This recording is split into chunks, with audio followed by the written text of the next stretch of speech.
जैन शासन के एक अद्भुत मुनि मास्तुष मुनि।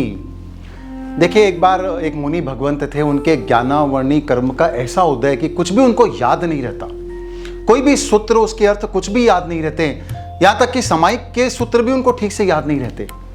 लेकिन संयम और चारित्र जीवन के प्रति बहुत अहोभाव और शुद्ध निर्मल पालन करना, सेवा करना, वयावच करना। अब उनके गुरु भगवंत ने उनको उनकी पात्रता देखते हुए केवल 2 शब्द याद करने के लिए दिए, मारुष एंड मार्तुष।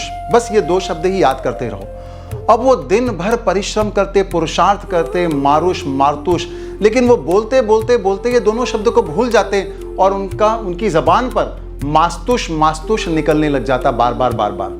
ये क्रम कई बार चलता रहा। कई बार गुरु उनको समझाते और टोकते कि वत्स, मैंने मारुष और मार्तुष कहा है, तुम मास्तुष कह रहे हो। वो फिर से याद करते, अपनी आत्मा को धिक्कारते, क्षमा मांगते और फिर से शुरू कर देते मारुष मार्तुष बोलना। लेकिन फिर थोड़े समय के पश्चात मास्तुष ही उनके मुंह से निकलने लग जाता।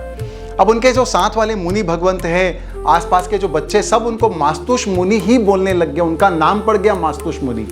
अब वो जो मुनि भगवंत थे, वो विचार करते, सोचते कि मेरे जो गुरु भगवंत थे वो कितने उपकारी हैं, मुझ जैसे अल्प बुद्धि वाले व्यक्ति पर कितनी करुणा रखते हैं, कितना उपकार करते हैं, मेरे को ज्ञान सिखाने की कितनी कोशिश करते हैं। मैं बार बार गलतियां करता हूं, लेकिन बार बार वो पूरे प्रेम और करुणा के साथ मेरे को सुधारने की कोशिश करते हैं। कितने ज्ञानवान साधु भी तो हैं, उनको छोड़ के मेरे पीछे वो श्रम करते हैं, मुझ अपात्र पर अपनी कृपा बरसाते हैं। ऐसा वो सोचते रहे गुरु के उपकारों के प्रति और चिंतन करने लग गए कि मैं, कोई बात नहीं, अगर ये मारुष मार्तुष वर्ड शब्द नहीं भी याद कर पाया तो कोई बात नहीं, लेकिन अपने गुरु के ऐसे वात्सल्य को, करुणा को, उनके उपकारों को मैं जीवन भर नहीं भूल सकता।